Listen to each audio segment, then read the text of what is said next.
Okay, I am going to go ahead then and introduce the program itself and talk a little bit about how we will handle the webinar. So first of all, welcome to the first talk we've been able to do in a while for the Ancient Med Studies minor. We had our first talk actually way back in 2015, but we've been off for 2 years for COVID. So it's really great to be able to come back in and kind of kickstart everything, even in webinar. And hopefully going forward, we'll be able to do some more in-person as well as some webinar, some additional further webinar talks. In that webinars are great because you can, I was attending a webinar this week on Wednesday, or actually this Wednesday, last week on Wednesday in Britain. So can normally do that. So it's really awesome. So I hope that we going forward can do a little bit of both. Next year, our tentative guest speaker is actually a guest musician. It's Bettina Joy de Guzman, who plays the lyre and sings Homeric songs and other things that she's composed. So obviously she will be in person, so that'll be kind of cool. So that's on deck. Obviously, we'll have to see how things go going forward. And not only do we have pandemics, now we have wars on the horizon, so things are always a little uncertain. But anyway, welcome to, again, the Ancient Mediterranean Studies Program Spring Speaker. The way we will work going forward is that we have, if you look at the bottom of your screen, if you've never done a webinar before, there is a little box down there that's Q&A. And so that's where I'll ask that you put any questions. The nice thing about the Q&A is that you can write them in as you think of them, and then they will pop up and Dr. Meyers will be able to see them and answer them at the end. I do have the chat enabled, but it's only for the panelists. So for me and Dr. Sandhoff, will be handling that. If there's something else that comes up that you urgently need us to know, then you can throw it into chat. But please don't put questions there. So otherwise one of us has to cut and paste it over to the Q&A and we won't necessarily remember who asked it. So questions go in Q&A and anything else that is urgent and dire goes into the chat. And we will have the talk and then obviously turn to the question and answer. Oh, and I forgot to introduce myself. I just started talking. I'm Dr. Shiana Reams, and I'm the putative director for the Ancient Mediterranean Studies Program. So at this point, I'm going to hand it over to Dr. Bridget Sandhoff and let her introduce our speaker. Good evening, everybody. Just as Dr. Reams had mentioned, I'm Bridget Sandhoff, and I teach in the Art and Art History Department, particularly ancient art. So I'm going to go ahead and introduce our guest speaker. It is a great pleasure that I get to introduce tonight's guest speaker, Dr. Rachel Meyers. This Duke University grad is an associate professor of classical studies in the Department of World Languages and Cultures and affiliate faculty in Women's and Gender Studies at Iowa State University. As an ancient Roman specialist, she has a wide array of research interests, including art, material culture, food safety, imperial propaganda, cultural identity in the provinces, epigraphy, women in antiquity, and portraiture. Her current scholarship addresses female benefaction across the Roman Empire, which is the topic of tonight's lecture, and presentations of the imperial Roman family in Roman Hispania, or modern-day Spain. A few of her recent publications include a 2021 article in Classical Journal titled Exceptional Female Benefactors in Roman Hispania, a chapter called The Economic and Cognitive Impacts of Personal Benefaction in Hispania Tarraconensis, and the edited volume, The Extra Mercantile Economies of Greek and Roman Cities, New Perspectives on the Economic History of Classical Antiquity. Say that 10 times really fast. That was published by Routledge in 2019. And again, in 2019, she had an article come out in the American Journal of Archaeology, called A New Analysis of Antonine Statuary Groups in Roman Spain. In addition to being an accomplished and busy scholar, she is also a talented teacher, earning 2 teaching awards at Iowa State. First one was a Liberal Arts and Sciences Shakeshaft Master Teacher Award at the college level, And then at the university level, the James Huntington Ellis Award for Excellence in Undergraduate Introductory Teaching. And on just a personal note, I first met Rachel in the summer of 2008 when we participated in an NEH seminar at the American Academy in Rome. I have very fond memories of that summer, enjoying especially the rooftop parties and celebrating Rachel's birthday then. I still have in my possession the child's crown, ring, and earrings that were given to her as a gag gift. So whenever I look at this crown, I think of her in those fun times in the summer. But tonight, Dr. Meyers will be discussing her research on Roman exercising benefaction, a philanthropic activity that promoted and glorified individual families. Women benefactors have been largely ignored in the scholarship, and Dr. Meyers' current research intends to shed light on the vital role women played in civic munificence. So hold on to your socks, everybody, and be prepared to be wowed. So would you all help me in virtual world, giving Rachel Meyers a big virtual welcome. Thank you. Thank you. Wow, that is quite the welcome. Thank you so much. And thank you to Dr. Sandhoff and Dr. Reams for this invitation to speak with you.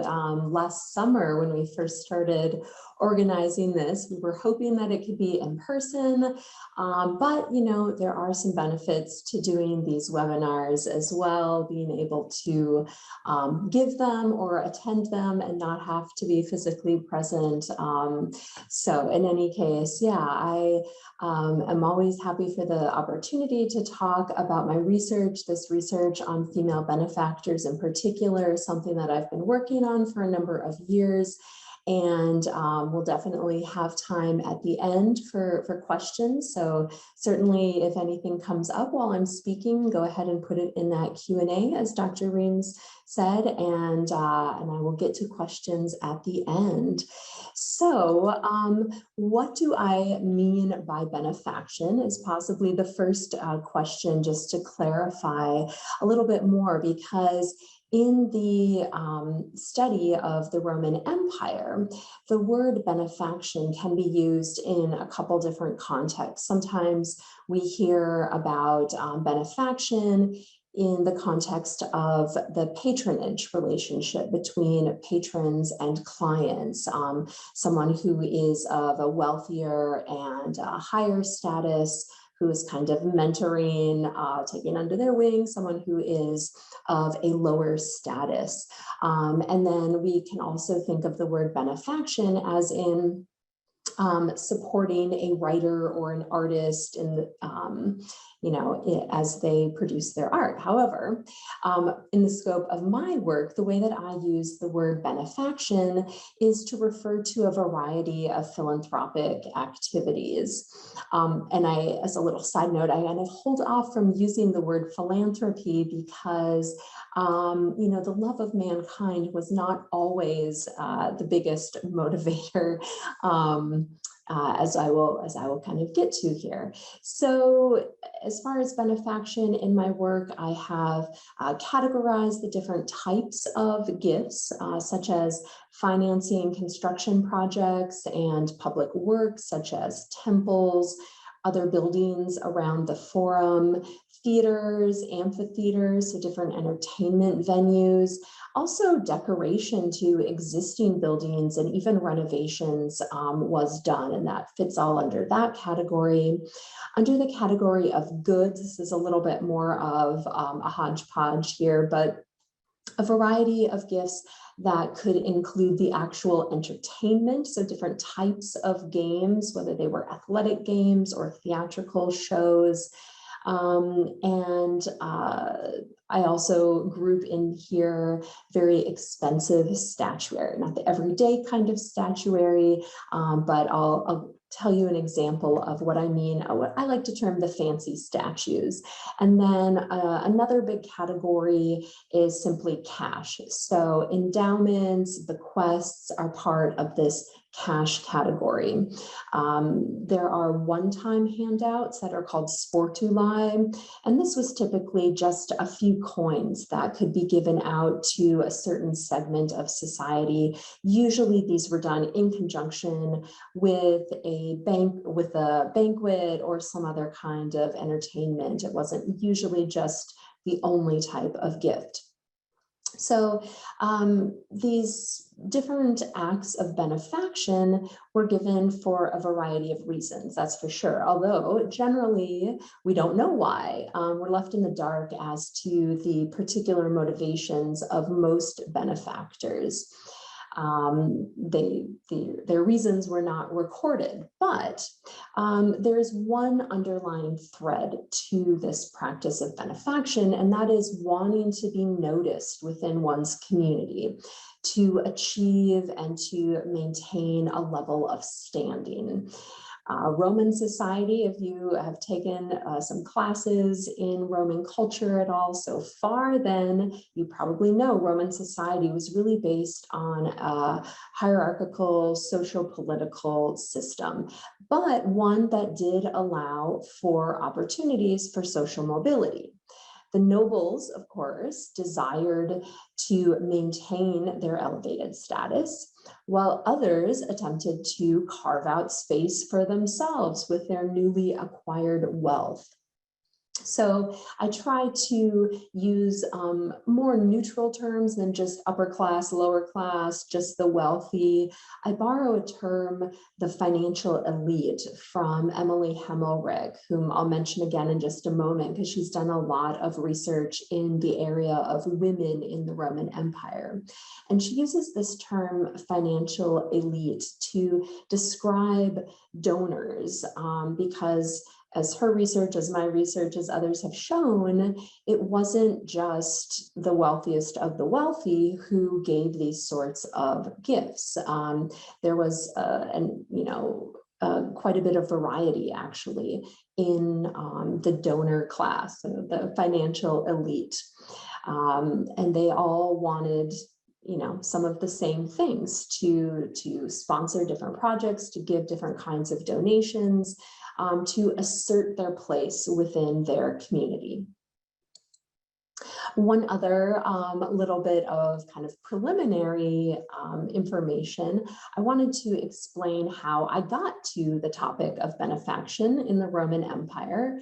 Might not have been something that people would normally really think about, but I see it as really a crucial aspect of how I approach my role overall in studying the ancient world. So many, many years ago, I had been examining the portrait statues of the Antonine imperial family. Well, I still do, but it started a long time ago. And I've been looking at the portrait statues all around the Roman Empire and looking at the statue bodies like you see here, sometimes just the portrait head, sometimes the inscribed statue base, as well as the original display context where these statues were set up. Oftentimes they were set up in groups like you see being illustrated in this reconstruction here.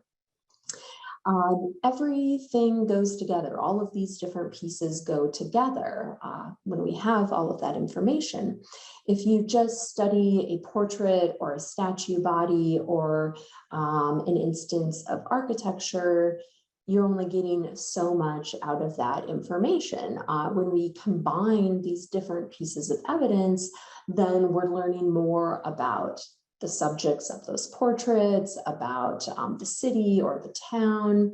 And so what I was noticing was who was responsible for paying for these nice statues of the imperial family all over the empire. And I was thinking about questions of agency, who was responsible for paying for these, for setting them up. And I noted quite a range in the names of the donors, the amount of information that was provided. Some of the donors give their whole family history, others are very brief. They might talk about where they lived or where they were born. And so that got me then over to the donors, the benefactors side of things, because the emperors, they weren't usually setting up their own portraits all around the empire. It was other people.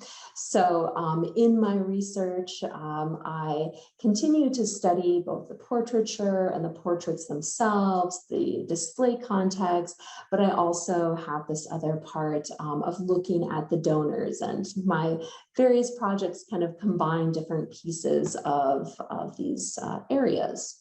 Okay, so about benefaction then, it's also known as the term awergatism, which actually comes from a Greek word. And when speaking about the Greek world or the Greek part, kind of the eastern part of the Roman Empire, scholars would use that term. But in speaking about the western part of the Roman Empire, as I will be, I tend to use the word benefaction. So just kind of a little bit of quick background. This has been an area of study, maybe kind of since the 70s, when Paul Vane produced a couple studies on this broad topic.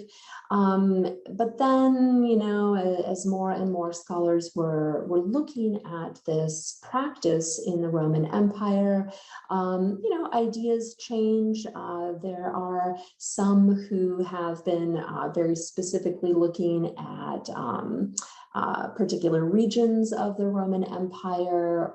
But what I was noticing was that most of the scholarship was really just looking at men.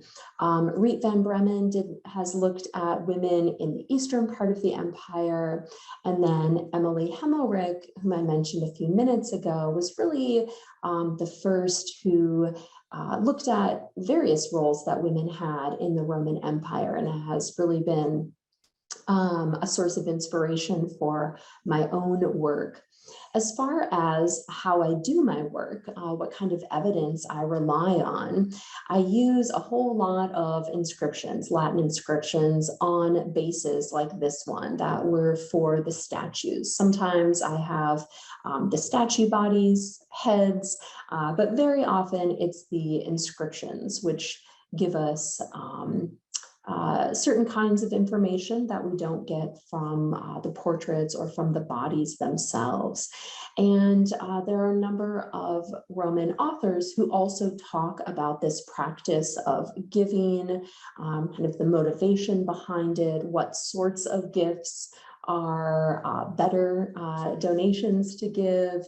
And so there are a range of different sources that I've been examining over the last many years, but inscriptions have really been kind of the biggest component. And so I've been accumulating hundreds and hundreds of Latin inscriptions in spreadsheets and looking at both the quantitative and qualitative aspects. So you'll see some numbers and charts, and I'll also give some specific case studies of a few of the donors.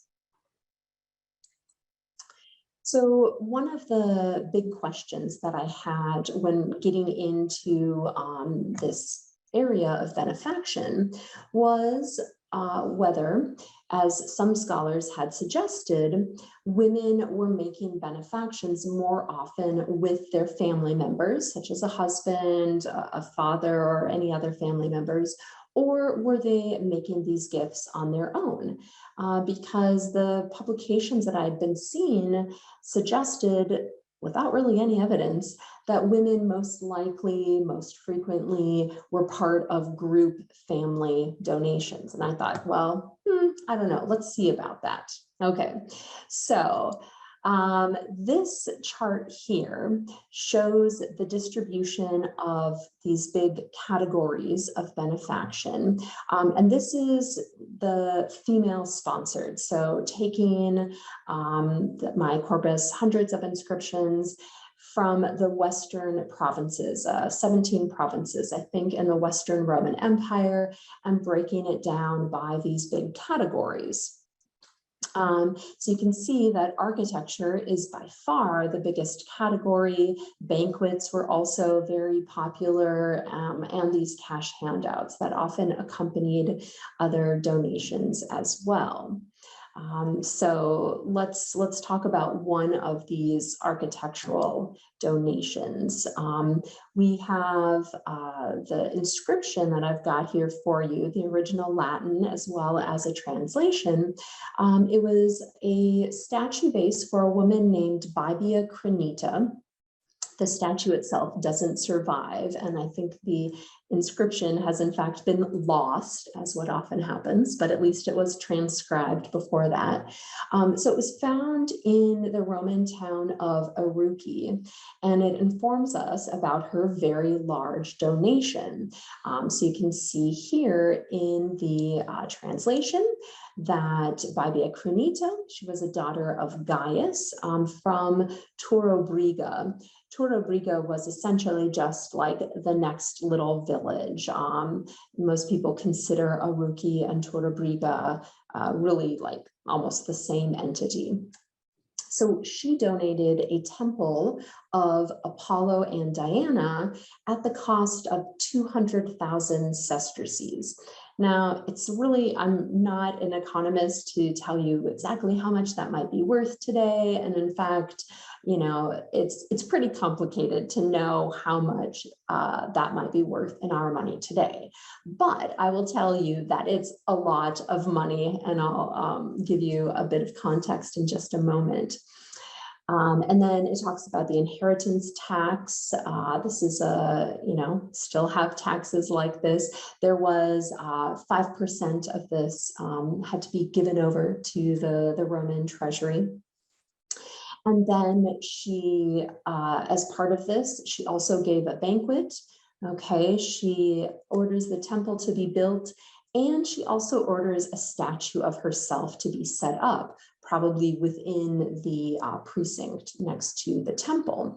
And you can actually see some of the remains on the site at Aruki, which I have circled in red up on the small map there. That's just showing the province. This is down in southern Spain today. So we get actually quite a bit of information from this inscription, but we still don't really know much else about this woman, Bibia Crenita. We don't have any other evidence about her, actually. We see her father's name, but we can make some other deductions from the text based on our knowledge of Roman culture and society. So, does she mention a husband? No. If she were married at the time that this inscription were set up, probably her husband would be mentioned. This donation, the language indicates that this may have actually been derived from her will after her death. And in that case, because of the usual age difference between husband and wife, it's likely that her husband predeceased her. She's noted as a priestess, probably a priestess of Diana, given the temple that she dedicated. Diana was one of the most commonly named deities mentioned in epigraphic evidence for civic priestesses in the Roman West. So it was very common for women to be a priestess of Diana. We don't know whether Bibia Crenita gave this benefaction then, along with being a priestess, or was it before and then she became a priestess? We don't know. One interesting thing I found out, though, in my research is that the modern town of Aroche, Spain, has celebrated a festival to Diana for about the past decade, it seems like, complete with reenactments of Roman daily life. So the modern people today are, hearkening back to their ancient roots, which I think is a really nice kind of continuation. So the banquet is mentioned here. The banquet was probably just for members of what we would call the decurio class. And these would be people who were kind of like the local senators, the local town council people. Banquets in the Roman world were very much linked to status. And it's really kind of opposite of how we usually think about things. Whereas in our society today, we are more inclined to give food to those who are in need, who don't have resources. But in Roman society, it was the more important people in town who received the banquets, who would come out for these big gatherings more often than other ordinary residents. And even when there was a larger group included, the more important, the wealthier would probably have better food and drink than the ordinary residents as well. So giving a banquet was a way of like giving back to your social equals pretty much. You know, you would have gained a lot of good attention from that kind of gift, along with this nice temple for the town, of course. So getting back to the cost, that 200,000 sesterces, which is, as I said, a big amount. This is actually the largest figure, the largest cost for a building in all of Roman Spain. So this must have been a stunning building. We don't have any construction costs that we know that were more than this. We have some inscriptions that name construction costs. They range anywhere from 6,000 up to this 200,000 mark. You know, whether it's a lot of marble decoration, just a little simple renovation, completely new build.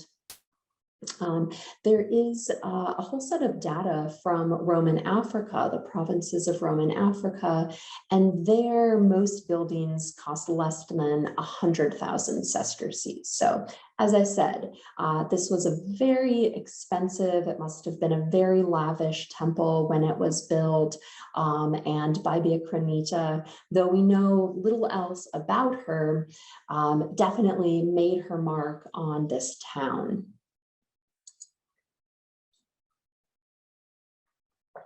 Here's another example of an architectural gift. Most often, the inscriptions are more brief and don't include that dollar amount of construction. So what we're seeing here are elements of the, let's see if I can use my laser pointer here, possibly.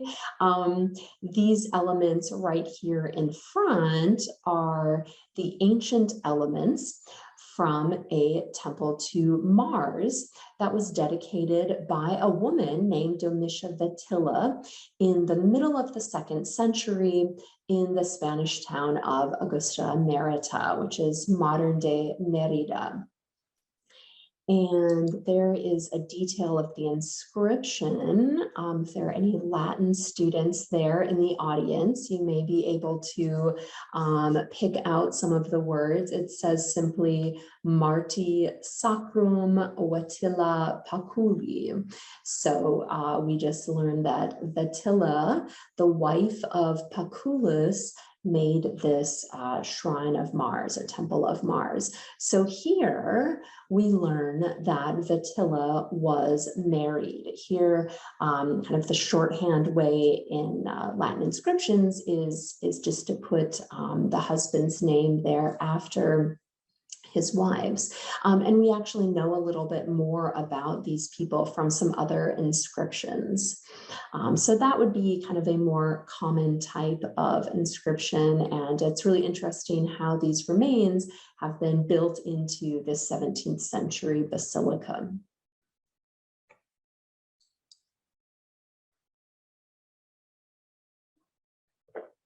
So architectural projects would have certainly been among the most expensive, depending upon the extent of the new construction or the decoration that was undertaken, right?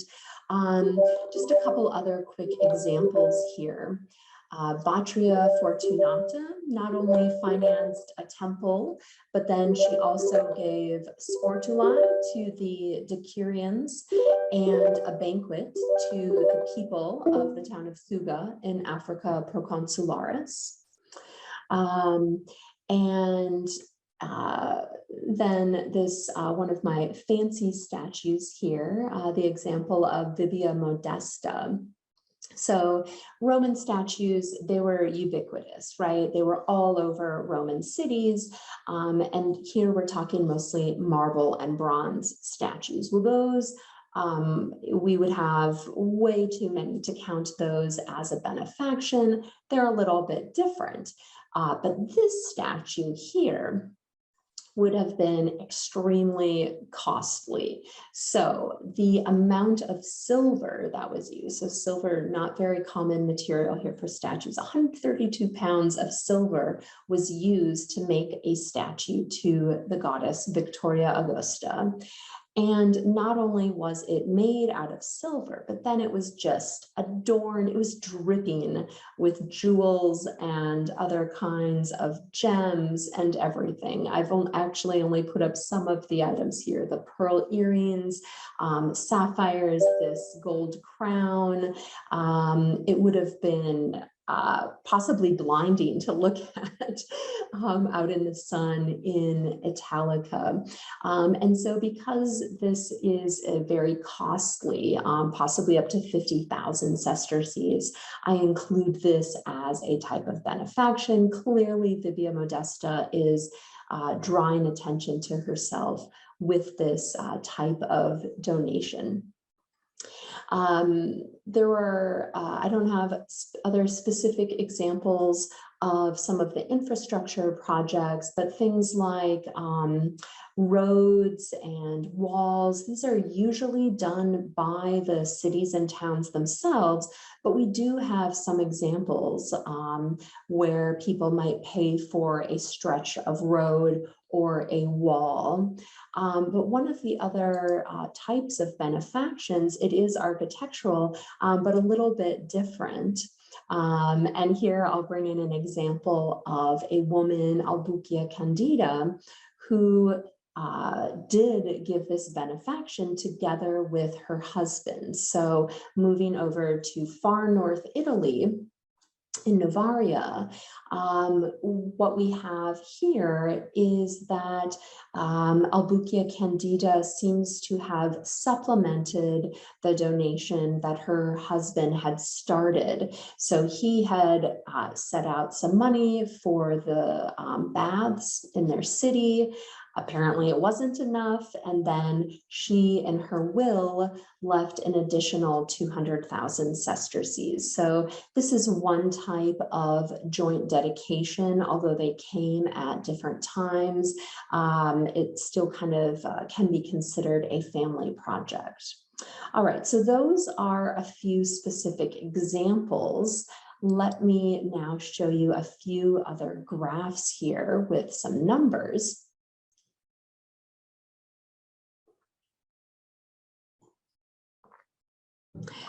So taking the architectural benefactions, looking at the centuries, you'll notice that there is some change in the numbers over time, but notice how the solo benefactions are quite numerous. It's only once we get to the 3rd century, and that's actually when the whole practice of benefaction starts to decrease overall. Banquets and shows. This is a category that women by far are making these types of donations all on their own, not with family members. And in fact, when I pull in all of these different categories and look at this broader time period, really all of the time that I have evidence for, once we get into the 4th century, only a few examples, even in the 3rd century, not as many. But you can see that we've got an overwhelming number of solo female benefactors making this range of dedications all across the Roman Empire.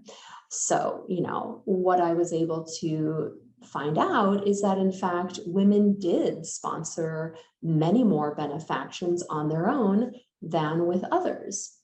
So what did we learn here? Well, it's always good to kind of follow through on your hunches. And I was thinking, it doesn't really seem right that women, were only acting with their family. And so, first step of research, look into it. But what else are we learning? Well, women were able to make the kind of very costly benefactions. Part of the thinking before with other scholars was that women would not have had the financial resources available to make these kinds of gifts to their towns on their own, and would have needed to pool their resources together with their family members. But it's clear that some women did have pretty substantial financial resources and were able to act in their towns and participate in their community life in this way. So that brings me to the next point then. Well, what about the legal status of Roman women? And I'll just take you through a few different time points here. What we know is that by the late Republican period, which is really the time when benefactions start to appear in our record, by that time, most women were marrying with a form of marriage called sine manu. So this is a type of marriage where women stayed part of their own familia, their own family. In the olden days, when a woman got married, she became part of her husband's family, and she was legally underneath his authority. That changes with the late Republican period and continues to become really the only type of marriage that was practiced. Another aspect of women's legal status is that she could become sui juris, of her own right, literally. So after the death of her father, when she was out of his patria potestas, out of his authority, she could be more independent. However, the Romans also had this practice of guardianship, the tutela mulierum, the guardianship of women. And so women had to have a tutor as a sort of a legal guardian. And this, nothing to do with the kind of tutors that we usually think of, someone who's going to help you out in class, but rather someone who looked out for the woman in a legal sense, would represent her in court, would assist her in buying or selling any of her property. Excuse me, I'm really getting a really sore throat. I think the weather fluctuations in the last couple of days and dry air are taking their toll on my throat here. So this legal guardian was something that a woman needed to have. We hear some anecdotes that, in fact, it wasn't that hard to get your tutor to just go along and rubber stamp what you wanted to do, but nevertheless, a woman didn't have complete freedom. Well, this changed with Emperor Augustus. He created something called the Jus Trium Liberorum, also just known as the Jus Liberorum, the right of 3 children. And this was a strategy to encourage the financial elite, really the wealthy people, the nobles, to have more children. This is after decades of civil war.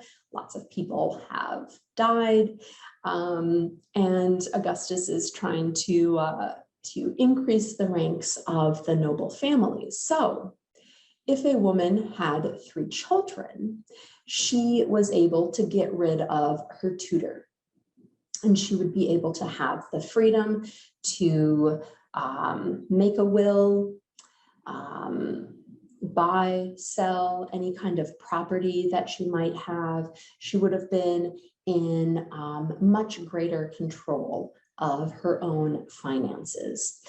And you'll notice that looking at the breakdown of benefactions by century, the 2nd century is where we have a great amount of evidence, and that really coincides after these different legal changes. And, it takes a little while for some of these changes to, kind of trickle down and feel the effects. And we see that we have a greater number of examples of donations, which I think is certainly linked to the ability of women to have more control over their own finances, because they were able to inherit, bestow, but previously had needed that male assistance.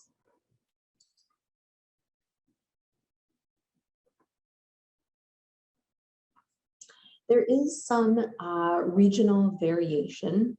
Here I've put some, I guess about half of the provinces where we have some more evidence for the practice of benefaction. But, I put this up here with a couple words of caution.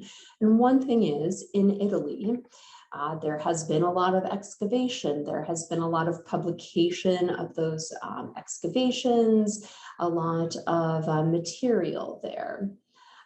In other places, there hasn't been as much excavation, study of the remains. And so it's quite possible that in coming years, if there is more interest, more money really, to excavate or to study some of the remains that have been excavated in other areas, that this could very well change. But some of these regional differences certainly must reflect just certain kinds of preferences. Some people liked banquets more than theatrical shows, or the type of architectural projects, for example. So as far as, where I've kind of gotten to at this point, we're seeing that women are making benefactions in pretty great numbers. We're seeing this increasing autonomy granted by the law in early imperial Rome. And that in fact, about 75% of the donations in my corpus of inscriptions were made by women on their own, no guardian, freely done. And the other thing that I found kind of surprising, as I've mentioned now a couple of times, is that architectural benefactions, certainly some of the most expensive, were actually one of the most, the most frequent type of benefaction by women. So they were really using a lot of their resources for their community. So while women did have limited public roles, they couldn't be elected to office, they couldn't be a part of the assemblies, they didn't have many of the same legal rights as men, we see that they could act as benefactors. They could contribute financially to their communities and make their impact in that way. So with that, I will open it up for questions, and let me actually make sure that I can see everything here.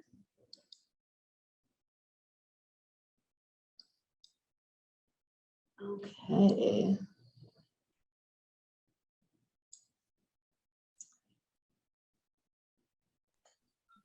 Let's see, should I just go ahead and I can start answering some questions?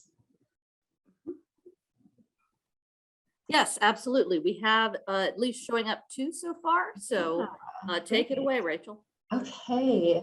So Dominic asked, can she just have her male relative be her tutor? So the tutor has to be male. It doesn't have to be a relative, but that is more often the case, that some kind of male relative would have been that in that guardian position. Sometimes we hear of uncles or other close relatives, but it could be the case that in her family there might not be male relatives around who could be in this role. So how else could she find a tutor? Which is a great question. And there's, as far as I know, there isn't anything, we don't have a text that tells us how a woman would go about, like, so you need a tutor, what are you going to do? I've not come across anything like that before. It would probably depend upon the age of the woman.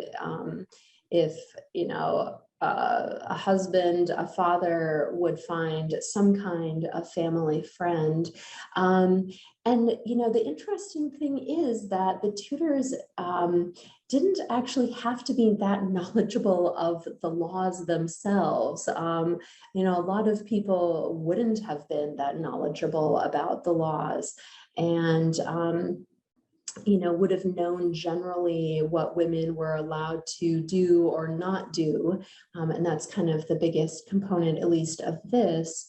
But I think with a number of things, like still today, even if you, if you don't follow a law, you only get in trouble if you get caught, right? So we hear of cases when maybe someone is doing something that they're not supposed to do. So let's see, Jeffrey asks, how similar were the donations made by women to the donations made by men? Yeah, so this is a question that maybe, I don't know, in the next 10 years at this rate, I'll be able to answer. So there are many, many more male benefactors, and there is no comprehensive study of the male donors, even by province or anything like that. So that's the frustrating thing. I think female benefactors, I should say, make up, when I've looked by province, they account for around 10% of the benefactors. That's kind of an extrapolation. So it's much easier to manage, even when that gets into the hundreds and hundreds. I've kind of been hoping that some other scholar would tackle all of the male benefactors, to be honest, so that I could do some more comparison. And when I've done more targeted by city type of examination, the types of donations are pretty similar. One area where we see more male benefactors and really a lack of female benefactors would be in the area of public works or infrastructure. I know that there are, and this could also be a regional thing, because in an area of Spain, in a few different cities, we see men paying for sections of road and sections of the wall. I don't have any female benefactors that do that, but I do have a couple of female benefactors who finance sections of aqueduct, which is another big kind of public work sort of thing. So they're pretty similar, but definitely need to do a broader comparison down the road. And the next question too from Jeffrey, aside from social status, were there any other major benefits that these women would expect to gain? Yeah, well, so that's a great question, and getting into kind of the heart of this, like, what's the motivation? If women, they weren't getting public offices, they weren't getting the same kinds of I don't know, rewards, they couldn't act in the same way as men. So why do this then? Yeah, well, so one of the other aspects, one of the other areas where women could get involved in public was through these priesthoods. And just to, in case there are people who aren't very familiar with Roman religion, let me just say really quickly, being a priest or a priestess in the Roman Empire was way different than what you would think today, being a pastor or a priest anywhere. It wasn't necessarily your lifetime vocation. There were certain priests and priestesses who would do that, but otherwise it was more like an honorific. That you would have this honor of being a priest or a priestess, maybe for a year, 5 years, sometimes it's lifetime, but it was really more an honor kind of thing with the expectation that you would also kind of help fund the festivals, put on the banquets and things like that.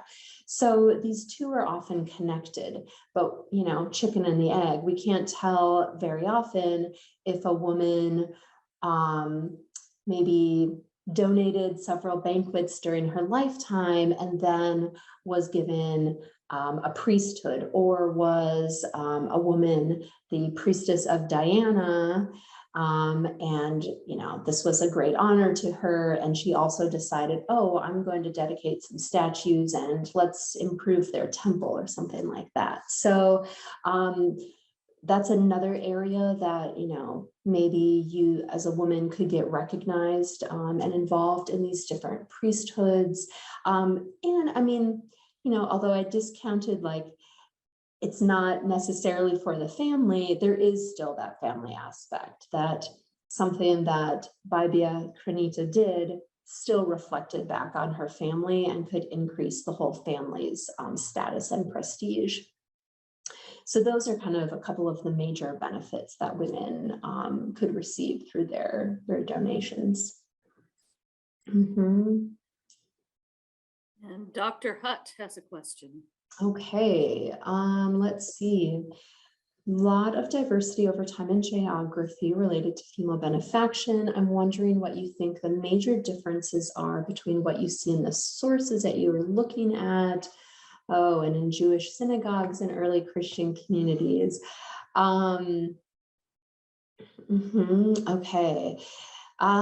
Well, excellent question. I wish that I could answer it more eloquently. It's an area that I haven't actually gotten into. Or I haven't looked at in depth. My studies so far have really kind of stopped in the 3rd century. And in the West, I don't have many indications of women who were part of a Jewish or Christian community. And so I think if I were maybe to explore some other provinces closer to the East, I might see some more examples like that.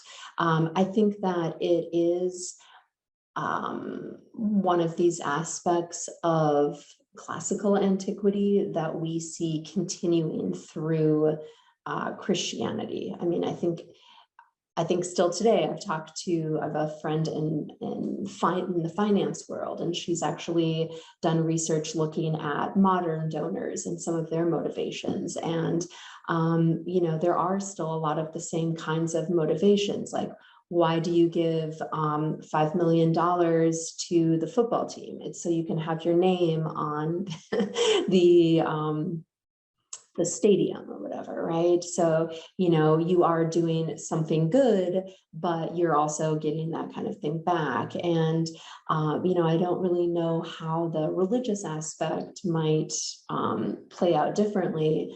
I mean, I think that, there might be better intentions, but I don't know. This is something that you know about, then we should probably talk more about it. Yes. And let's see, how did the rise of the Christian church, right? Yeah, so I think that's kind of a related question. about how the rise of the Christian church might have influenced the types of donations. And yeah, I mean, I think that we would probably see fewer of the more frivolous type.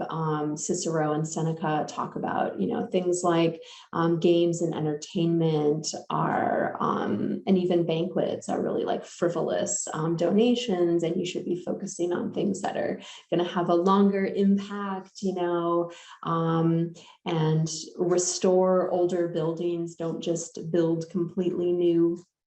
So my guess is that maybe you would see some differences as far as the type of donation there towards something more more serious, but I'm not sure. Yeah, some good avenues for future research.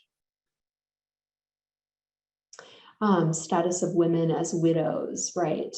Yeah, and that, I haven't looked at this particular statistic yet in my spreadsheets, but I think that, yeah, trying to determine through the inscriptions whether the woman was married or not when she gave the donation. And I mean, that's not always going to be clear cut. A husband's name could be mentioned even if he's predeceased his wife, but that would be something interesting to also kind of pull out from my research to see if I can determine if these women were widows when they gave their donations, and how, were they the end of their family lines and like, okay, we're just gonna blow it all. We're gonna spend that 200,000 and build a new temple. Or could there be other considerations? So yeah, those are good things to follow up on later. Rachel, I actually have a question for you that's kind of related to the widow thing. Yeah. Now this is east, so I'm going east of you because that's where I was looking at stuff. Okay. But I've been intrigued by this dedication that was made by the mother of Philip of Macedon, Eurydice. Yeah. And she dedicated a shrine to a goddess important in Macedon called Euclea after her death. And part of what I find so intriguing about it is that she did dedicate it in her own name and with her father's patronymic, and does not even mention that she is the mother of the king. We just happen to know that. So I was wondering, in what you've looked at in the West, do you, I know you said you hadn't really looked in the East very much. Are you seeing any similar sorts of patterns with women who you recognize are, oh, I know who that is. That's a really important person. And isn't that odd that they didn't mention they're related to, somebody like that? So let's see. I can't think of anything quite, not anyone quite as famous and important. There are, let's see, I kind of have a vague memory that we may have some statues of women who were, for example, like wives of a local governor or commander or something like that, that don't necessarily name them. Interesting. Let's see, what else? There are some examples where we see women being more of the reference, rather, I guess, matronymic, would we say? For example, there's a woman in, I think this is in Carthago Nova, where she is kind of seems to be maybe trying to further her son's career a little bit, and he died very young, but she's setting up these statues, and like he's described as the son of Cornelia, rather than with his father's name. And there are some scholars who think that, in those situations, maybe the father's family wasn't that important, and the mother's family was more important, and that's why she's mentioned.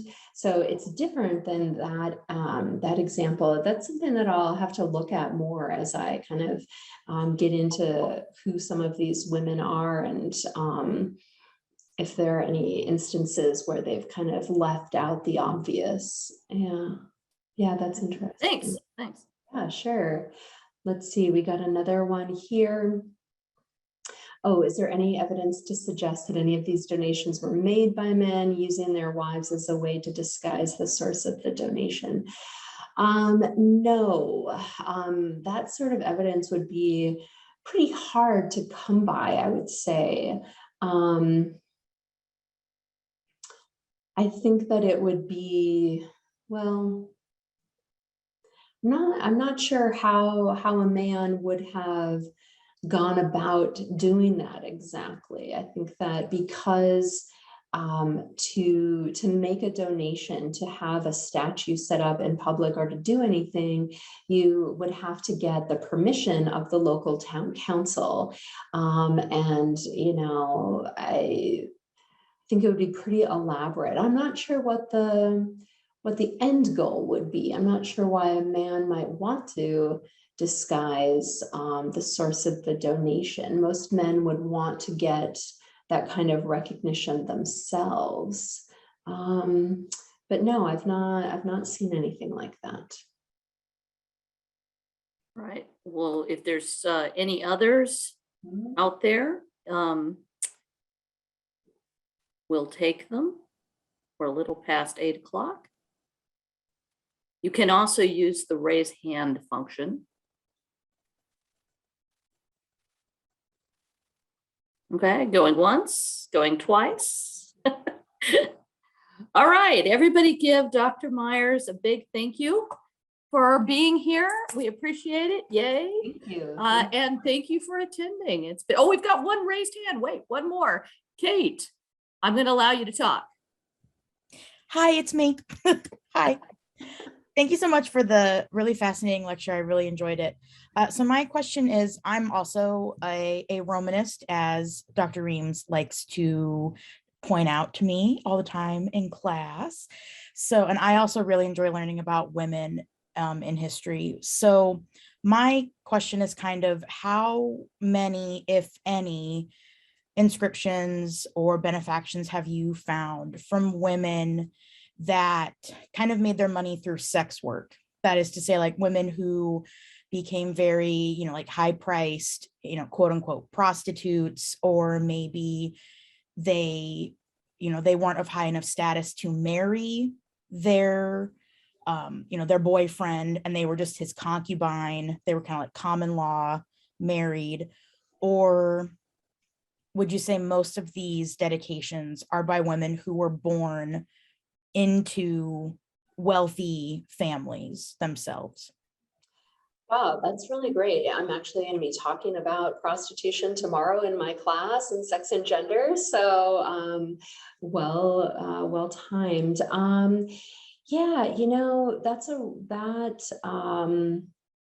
brings up a whole other area. So it's complicated. I mean, no one in their inscription says, you know, I was the highest price prostitute in town, and look what I've done with my money. Or, you know, I was a madam or whatever, an owner of a brothel, and you know, here's what I'm doing with my money. So, you know, there's nothing explicit in our evidence that way.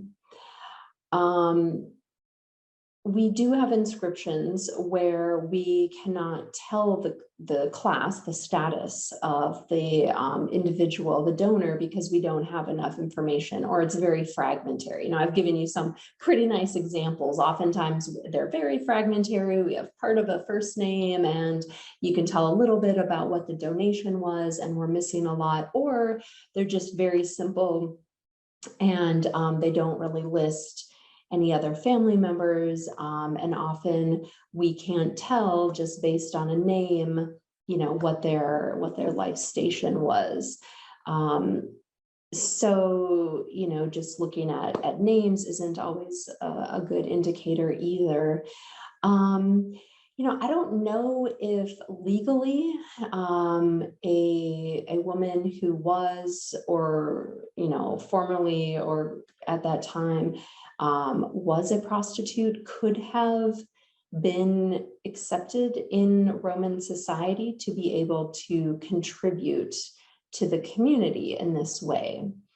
I've not seen any legal statute that I can think of. I'm like trying to rack my brain here. I've not seen any legal statute that prevents a woman from doing this, but generally these women in Roman society were, they had certain financial freedoms, but the kind of status they would have had in society would have been, not glamorous and well received. So I don't know. I'll have to try to look through the legal source books and see if there's anything that prevents sex workers from making these kinds of contributions. I don't know. Interesting question, Kate. Thank you.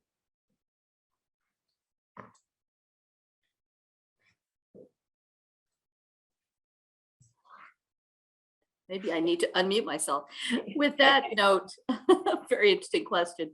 Then we will sign off for the evening. Again, thank all of you. I thank all of you for coming.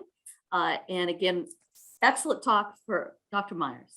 Thank you. Thanks so much. Thanks to everyone for coming.